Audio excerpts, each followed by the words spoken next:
Hi guys, நான் உங்கள் ஆக்னேஷ் பேசுகிறேன். இன்றைக்கி என்ன பார்க்க போகிறோம் பார்த்தீங்கன்னா, சூப்பரான ஒரு டாபிக்ஸ் எல்லாருமே எதிர்பார்த்த ஒன்று. அதாவது பார்த்தீங்கன்னா, மோஸ்ட் ஆஃப் நம்மளோட ஃபோன் மெமரி பார்த்தீங்கன்னா ஃபுல்னு வரும். அதாவது நாட் ஸ்பேஸ் என்எஃப் அப்படின்னு சொல்லிட்டு வரும் உங்களுக்கு. அப்பப்போ ஃபோன் மெமரி ஃபுல்லாகிடுச்சு, ஏன்னா ஒன்று டெலீட் பண்ணுங்கன்னு சொல்லிட்டு ரொம்ப இரிட்டேட் பண்ணுற மாதிரியே இருக்கும். நம்மளும் டெலீட் பண்ணுவோம், ஃபார்மேட் பண்ணுவோம்.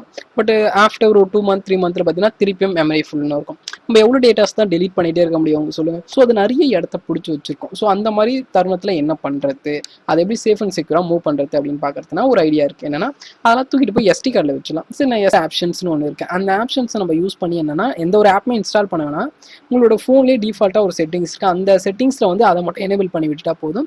நம்ம நார்மலாக யூஸ் பண்ணுற எந்த ஒரு ஆப்ஸாக இருந்தாலுமே அதை தாராளமாக நம்ம எஸ்டி கார்டுக்கு மூவ் பண்ணிக்கலாம். இப்போ இந்த ஆப்ஸ் எல்லாம் எப்படி எஸ்டி கார்டுக்கு மூவ் பண்ணுறது அப்படின்னு சொல்லிட்டு வாங்க இன்னைக்கு வீடியோக்குள்ளே போகலாம். ஓகே, ஃபஸ்ட் நான் என்ன பண்ணுறேன்னா, என்னோட ஃபோனை வந்து நான் எடுத்துக்கிறேன். நான் என்னோட ஃபோனில் பண்ணி காமிக்கிறேன். ஃபஸ்ட்டு உங்களோட செட்டிங்ஸ்குள்ளே போங்க. நான் இதில் எங்கே செட்டிங்ஸ் வச்சுருக்கேன்? ஓகே, இது வரைக்கும் செட்டிங்ஸ். செட்டிங்ஸை நான் கிளிக் பண்ணிக்கிறேன். கிளிக் பண்ணிவிட்டு என்ன பண்ணுறீங்கன்னா, அபவுட்னு எல்லா ஃபோன்லையுமே காமனாக இருக்கும். ஓப்போ, விவோ எல்லாத்துலேயுமே அபவுட்னு எல்லாருக்குமே தெரியும். அப்படின்னா மேலே சர்ச் பார் இருக்குது. அந்த சர்ச் பாரை கிளிக் பண்ணி கூட அபவுட்னு சர்ச் பண்ணிக்கலாம். எனக்கு அபவுட் வந்து லாஸ்ட்டில் கீழே இருக்குது, சில ஃபோனில் மேலே இருக்கும். ஸோ அதை கிளிக் பண்ணி உள்ளே போயிடுங்க. உள்ளே போனே சில பேருக்கு டீட்டெயில்ஸ் ஆட்டோமேட்டிக்காக வரும். சில ஃபோனில் வந்து சாஃப்ட்வேர் இன்ஃபர்மேஷன் கிளிக் பண்ணால் மட்டும்தான் அந்த சாஃப்ட்வேர் இன்ஃபர்மேஷன்லாம் வரும். இதில் வந்து சாஃப்ட்வேர் இன்ஃபர்மேஷனை கிளிக் பண்ணிக்க. கிளிக் பண்ணதுக்கப்புறம் என்ன பண்ணுறீங்கன்னா, பில்டு நம்பர் அப்படின்னு சொல்லிட்டு ஒரு ஆப்ஷன் இருக்குது பார்த்தீங்களா. அதில் வந்து பார்த்தீங்கன்னா 1 2 3 4 5 அதில் பில்டு நம்பர்னு இருக்குது. 7 டைம்ஸ் கிளிக் பண்ணுறேன்னா, கிளிக் பண்ணி எனக்கு பார்த்தீங்கன்னா ஒரு கீழே ஒரு நம்பர் மாதிரி வந்துச்சு பார்த்தீங்களா, ஒரு நேம் வந்துச்சு. The developer option is enable as been இது வந்திருக்கு பார்த்தீங்களா, developer more as been the enable அப்படின்னு சொல்லிட்டு எனக்கு வந்திருக்கு. இப்போ பார்த்தீங்கன்னா எனக்கு டெவலப்பர் என்ற ஒரு ஆப்ஷன் வந்து எனேபிள் பண்ணியிருக்கீங்க அப்படின்னு சொல்கிறது. இந்த டெவலப்பர் ஆப்ஷனில் தான் நம்ம என்ன பண்ண போறோம்னா, சின்னதாக ஒரு எனேபிள் பண்ண போகிறோம். அதை எனேபிள் பண்ணி விட்டால் போதும். அதுக்கப்புறம் நீங்கள் இன்ஸ்டால் பண்ணுற ஆப்ஸாக இருந்தாலும் சரி, ஆல்ரெடி இன்ஸ்டால் பண்ண ஆப்ஸாக இருந்தாலும் சரி, அதை எஸ்டி கார்டுக்கு நம்ம மூவ் பண்ணிக்கலாம். இப்போ பார்த்தீங்கன்னா கீழே டெவலப்பர் ஆப்ஷன் காமிக்குதா, பேரந்திசிஸ் போட்ட மாதிரி. ஸோ அதை நான் கிளிக் பண்ணி ஓப்பன் பண்ணிக்கிறேன். சரி, ஓப்பன் ப்ராக்கெட் க்ளோஸ் ப்ராக்கெட் போட்ட மாதிரி. ஸோ அதை ஓப்பன் பண்ணிக்கிறேன். ஓப்பன் பண்ணிட்டு இதில் பார்த்தீங்கன்னா நிறைய ஆப்ஷன்ஸ் இருக்கும். இதில் எதுலையுமே நீங்கள் கை வைக்காதீங்க தயவு செஞ்சு. நான் என்ன எனேபிள் பண்ணுறனோ அதை மட்டும் எனேபிள் பண்ணிக்கங்க. கை தவறி கூட எதையும் எனேபிள் பண்ணி விட்டுறாதீங்க, ஓகேவா? ஏன்னா எனேபிள் பண்ணி விட்டிங்கன்னா சம் ஃபால்ட் ஆக வாய்ப்பு இருக்குது. பட் அந்த மாதிரி கை தவறி ஏதோ அமுத்தி உங்களுக்கு எதனா ஆச்சு அப்படின்னு நீங்கள் ஃபீல் ஆனீங்கன்னா ஒன்றும் ப்ராப்ளமே இல்லை. மேலே வந்து ஆனுக்கு ஏற்ற மாதிரி ப்ளூ கலரில் எனேபிள் பண்ணியிருக்கோம் பார்த்தீங்களா மேலே, அதை வந்து டிசபிள்னு கொடுத்தீங்கன்னா எல்லாமே ஆஃப் ஆகிடும். அதாவது அந்த டெவலப்பர் ஆப்ஷன் வந்து ஆன் இருக்கு பார்த்தீங்களா, கீழே ஆன் இருக்கு பார்த்தீங்களா, அதை ஒரு கிளிக் பண்ணிங்கன்னா ஆஃப்னு ஆகிடும். ஸோ உங்களுக்கு சம்திங் கை தவறி எதனா ப்ரெஸ் பண்ணியிருந்தீங்கன்னா அந்த மாதிரி சரி ஒர்க் ஆகாது, கரெக்டாக எப்படி பழையபடி ஆகிடும். ஸோ நீங்கள் என்ன பண்ணீங்கன்னா, நான் என்ன பண்ணணும் அதை மட்டும் கரெக்டாக பண்ணிங்கன்னா ஓகேவா.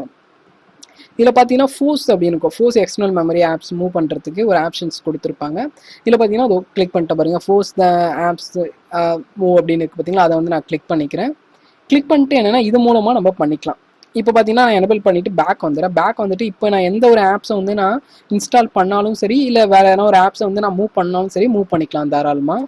இப்போ நான் வந்து உங்களுக்கு சும்மா ப்ளே ஸ்டோரில் போய் நான் எப்படி பண்ணுறதுன்னு சும்மா உங்களுக்கு பண்ணி காமிக்கிறேன். இப்போ என்னோட ப்ளே ஸ்டோருக்கு நான் என்ன பண்ணுறேன், இப்போ நானே பார்த்தீங்கன்னா மைக்ரோமேக்ஸ் டீம்னு சொல்லிட்டு நான் ஒரு ஆப் வந்து இன்ஸ்டால் பண்ணி வச்சிருக்கேன். இந்த ஆப் எதில் போய் ஸ்டோர் ஆகணும், என்னோட எக்ஸ்டர்னல் மெமரியில் போய் ஸ்டோர் ஆகும். எதுக்குன்னு கேட்டிங்கன்னா, நான் இப்போ அதை வந்து எனேபிள் பண்ணியிருக்கேன், ஓகேவா. எக்ஸ்டர்னல் மெமரியில் வந்து ஆப்ஸ் வந்து இன்ஸ்டால் பண்ணாமல் ஃபோர்ஸ் ஆப்ஸ் எக்ஸ்டர்னல் மெமரின்னு சொல்லிட்டு நான் எனேபிள் பண்ணியிருக்கேன். ஸோ எனக்கு பார்த்தீங்கன்னா நான் இன்ஸ்டால் பண்ணது எக்ஸ்டர்னல் மெமரி தான் ஸ்டோர் ஆகும். அப்படி இல்லைனா அப்புறம் மூவ் பண்ணிக்கலாம். இப்போ வந்து இன்ஸ்டால் பண்ணது ஓகே, இன்ஸ்டால் பண்ணுறது ஓகே. இனிமேல் ஆல்ரெடி இன்ஸ்டால் பண்ணதெல்லாம் இருக்கும் பார்த்தீங்களா, இன்ஸ்டாகிராம், ஃபேஸ்புக் அப்படின்னு சொல்லிட்டு ஆல்ரெடி நம்ம இன்ஸ்டால் பண்ணியிருப்போம். அதெல்லாம் எப்படி மூவ் பண்ணுறது அப்படின்னு சொல்லிட்டு பார்ப்போம். உங்களோட செட்டிங்ஸ்குள்ளே போயிட்டு ஆப்ஸ்ன்னு இருக்குது பார்த்தீங்களா, அதை கிளிக் பண்ணிக்கங்க. ஆப்ஸ் மேனேஜர்னு சொல்லுவாங்க சிலதில் வந்து அப்ளிகேஷன் மேனேஜர்னு இருக்கும்.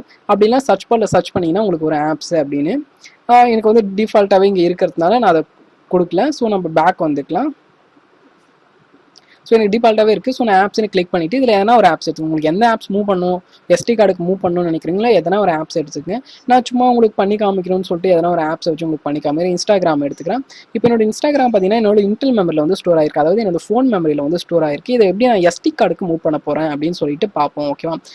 இன்ஸ்டாகிராம் வந்து இப்போ கிளிக் பண்ணிக்கிறேன். கிளிக் பண்ணி பார்த்தீங்கன்னா அது எதில் போனால் என்னோட டீட்டெயில்ஸ் போகும். அதில் பார்த்தீங்கன்னா நிறைய ஆப்ஷன்ஸ் இருக்குது. இதில் பார்த்தீங்கன்னா பேட்டரி ஸ்டோரேஜ் அப்படின்னு சொல்லிட்டு நிறைய இருக்குல்ல, இதில் ஸ்டோரேஜை கிளிக் பண்ணிக்கலாம். கிளிக் பண்ணி பார்த்தீங்கன்னா இப்போ உங்களுக்கு நியூ ஒரு ஆப்ஷன் வந்திருக்கும், சேஞ்ச் அப்படின்னு சொல்லிட்டு ஒரு ஆப்ஷன் இருக்குது உங்களுக்கு புதுசாக வந்திருக்கும். ஏன்னா இப்போ நம்ம வந்து எனேபிள் பண்ணியிருக்கோம். அதனால இப்போ பார்த்தீங்கன்னா இன்டெல் மெமரி எஸ்டி கார்டுன்னு இருக்குது. உங்களுக்கு இன்டெல் மெமரியே இருக்குன்னா இன்டெல் மெமரியே கொடுத்துக்கலாம். இல்லை எஸ்டி கார்டுக்கு மூவ் பண்ணணும்னா நீங்கள் எஸ்டி கார்டு கொடுத்துக்கலாம். இப்போ நான் எஸ்டி கார்டுன்னு கொடுத்துருக்கேன். இது கேட்குது export the Instagram the SD கார்டுக்கு மூவ் ட்ரான்ஸ்ஃபர் பண்ண போகிறீங்களா அப்படின்னு. நான் மூவ் அப்படின்னு கொடுத்துக்கிறேன். எனக்கு மூவ் பண்ணி தான் ஆகணும். ஸோ மூவ் கொடுத்துக்கிறேன். இது 100% கம்ப்ளீட் ஆகிற வரைக்கும் நீங்கள் எதுவும் பண்ணாதீங்க. அது 100% கம்ப்ளீட் ஆனதுக்கப்புறம் பக்காவாக அதுவே மூவ் ஆகிடும். இப்போ நான் மூவ் பண்ணதுக்கப்புறம் என்னோட இன்ஸ்டாகிராமில் திருப்பி இன்ஸ்டால் பண்ணுற மாதிரி இருக்குமா அப்படின்னு கேட்டிங்கன்னா இருக்காது. நார்மலாக யூஸ் பண்ணுற மாதிரி யூஸ் பண்ணிக்கலாம். ஓகே, அதில் நான் ஆல்ரெடி லாகின் பண்ண ஐடிஸ் அண்ட் பாஸ்வேர்டு அண்ட் டேட்டாஸ்லாம் எரேஸ் ஆகிடுமா அப்படின்னு நீங்கள் கேட்கலாம். கண்டிப்பாக எரேஸ் ஆகாது. நார்மலாக நீங்கள் எப்படி யூஸ் பண்ணுறீங்களோ அந்த மாதிரியே யூஸ் பண்ணிக்கலாம். இப்போ நம்ம பண்ணலாம், ஒரு இடத்துலேருந்து இன்னொரு இடத்துக்கு நம்ம அதை மூவ் பண்ணி மட்டும்தான் வைக்க போகிறோம். உள்ளே இருக்கிறது எதுவுமே டேமேஜ் ஆகாது. ஓகேவா, நீங்கள் நார்மலாக யூஸ் பண்ணுற மாதிரியே யூஸ் பண்ணிக்கலாம். எந்த ஒரு பயப்படவும் வேணாம். ஓகே, இவ்வளோ தான். இதே மாதிரி உங்களுக்கு எந்தெந்த ஆப்ஸ் வந்து நீங்கள் மூவ் பண்ணணும்னு நினைக்கிறீங்களோ அந்த ஆப்ஸ் எல்லாம் தாராளமாக மூவ் பண்ணிக்கலாம். உங்களோட விருப்பப்படி ஃபேஸ்புக்காக இருக்கட்டும், எதுவாக வேணாலும் இருக்கலாம், எது வேணாலும் பண்ணிக்கலாம். ஏன்னா இந்த ஆப்ஷன் பார்த்தீங்கன்னா இது சில ஃபோன்ஸில் மட்டும்தான் இந்த ஆப்ஷன் தந்திருக்காங்க, இந்த சேஞ்ச் அப்படின்னு. ஆனால் நம்ம இந்த டெவலப்பர் ஆப்ஷனில் இந்த ஆப்ஷனை ஓப்பன் பண்ணி எனேபிள் பண்ணி வச்சுட்டா எல்லா ஃபோன்லையும் பண்ணிக்கலாம். ஓப்போ, விவோ, ஸ்மார்ட் ஃபோன் எந்த ஃபோனாக இருந்தாலும் பண்ணிக்கலாம். இந்த ஆப்ஷனை மட்டும் நீங்கள் எனேபிள் பண்ணிட்டா. ஆனால் நீங்கள் எனேபிள் பண்ணும்போது மட்டும் கரெக்டாக நீங்கள் அதை தான் எனேபிள் பண்ணுறீங்களான்னு ஒரு வாட்டி பார்த்துட்டு எனேபிள் பண்ணுங்கள். ஏன்னா தப்பாக எனேபிள் பண்ணி விட்டிங்கன்னா சில ஃபால்ட்ஸ் வரதுக்கு வாய்ப்பு இருக்குது. ஃபால்ட்ஸ்ன்னு சொல்கிறது போல அது இதுக்கு டெவலப்பர் ஆப்ஷன் நேம் வச்சுருக்காங்கன்னா அது வந்து கொஞ்சம் டெவலப் பண்ணுறதுக்காக, அதாவது பக்ஸ் டீபக்கிங் அதெல்லாம் அவங்க அவ்வளோ கான்செப்டாக போகனா நான் எதை எனேபிள் பண்ணியிருக்கணும் அதை மட்டும் நீங்கள் எனேபிள் பண்ணி விட்டுருங்க. மீதி எதையும் எனேபிள் பண்ணாமல் இருக்கிறது நல்லது. கரெக்டான இதுவை எனேபிள் பண்ணிட்டு நீங்கள் தாராளமாக இதை வந்து யூஸ் பண்ணிக்கலாம். அதில் இன்னும் நிறைய மெத்தட்லாம் இருக்குது. உங்களுக்கு ஃபோன் சில டைம்ஸ் பார்த்தீங்கன்னா 2GB ரேமில் சில பேர்லாம் வச்சுருப்பீங்க.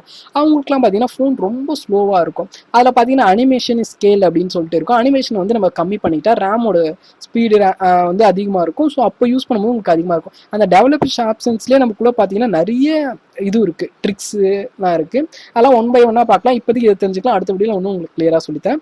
100% கம்ப்ளீட் ஆகிடுச்சு. கம்ப்ளீட் ஆனதுக்கப்புறம் நான் என்ன பண்ணேன், பேக் வந்துட்டு வேறு எதனா ஒரு ஆப்பை வந்து அது மாதிரி மூவ் பண்ண முடியுதா அப்படின்னு சொல்லிட்டு நான் பண்ணி காமிக்கிறேன். நான் வந்து சாங் வந்து கட் பண்ணுறதுக்காக ஒரு வந்து ஆப்ஸ் ஒன்று இன்ஸ்டால் பண்ணேன். அந்த ஆப்ஸை வச்சு உங்களுக்கு பண்ணி காமிக்கிறேன். ஸ்டால் பண்ணிகிட்டே வரேன். அடியில் இருக்கும்னு நினைக்கிறேன், மேபி அது வீடியோஸ்லாம் கட் பண்ணுறதுக்காக யூஸ் பண்ணுவோன்னா. ஸோ நான் அதில் உங்களுக்கு பண்ணி காமிக்கிறேன். ஓகே, இது இருக்குது. இதில் வந்து அந்த ஆப்ஷன்ஸ் இருக்கான்னு பார்ப்போம். ஓகே, இப்போ பார்த்தீங்கன்னா ஸ்டோரேஜை நான் கிளிக் பண்ணுறேன். ஸ்டோரேஜை கிளிக் பண்ணதுக்கப்புறம் பார்த்தீங்கன்னா இதில் சேஞ்ச் அப்படின்னு இருக்குது. சேஞ்சுன்னு கொடுத்தீங்கன்னா பார்த்தீங்கன்னா இன்டர்னல் மெமரி எஸ்டி கார்டு கேட்குது. ஸோ உங்களுக்கு எதில் வேணுமோ எதில் வச்சுக்கலாம். தென் வந்து எஸ்டி கார்டு வேணும், எஸ்டி கார்டு வச்சுக்கலாம். அதை விட முக்கியமான விஷயம் என்னன்னா, சில ஆப்ஸ்லாம் வந்து இன்டர்னல் மெமரியில் இருந்தால் தான் பக்காவாக ஒர்க் ஆகும். எடுத்துக்காட்டுக்கு என்னன்னா கூகுள் பே, ஃபோன்பே அதெல்லாம் இன்டர்னல் மெமரியில் இருக்கட்டும், எஸ்டி கார்டுக்கு மூவ் பண்ணாதீங்க. ஏன்னா அதில் இன்டர்னல் மெமரியில் இருந்தால் தான் கரெக்டாக ஒர்க் ஆகும் ப்ராப்பராக. மீதி நார்மல் ஆப்ஸ் எல்லாம் நீங்கள் வந்து மூவ் பண்ணிக்கலாம், ஒன்றும் ப்ராப்ளம்ஸில். இந்த வீடியோ உங்களுக்கு பிடிச்சிருக்கோ புரிஞ்சிருக்கும்னு நினைக்கிறேன். இது மாதிரி எந்தனா ஒரு ஆப்ஸ் நீங்கள் வந்து மூவ் பண்ணிங்கன்னா தாராளமாக மூவ் பண்ணிக்கலாம். நம்ம சேனலில் தொடர்ந்து பாருங்கள், புது புது வீடியோ அப்டேட்ஸ்லாம் போட்டுகிட்டே இருப்போம். ஆல்ரெடி போட்ட வீடியோஸும் பாருங்கள், உங்களுக்கு இன்னும் கொஞ்சம் நாலேஜ் கெயின் ஆகிறதுக்கு வாய்ப்பு இருக்குது. இந்த வீடியோ பிடிச்சிருந்தா நீங்கள் உங்கள் ஃப்ரெண்ட்ஸுக்கும் ஷேர் பண்ணுங்கள், மறக்காமல் சப்ஸ்கிரைப் பண்ணுங்கள். நீங்கள் பண்ணுற ஒவ்வொரு subscribe and like and share என்னை அடுத்த வீடியோக்கு மோட்டிவ் பண்ணிக்கிட்டே இருக்கும். தேங்க்ஸ் ஃபார் வாட்சிங்.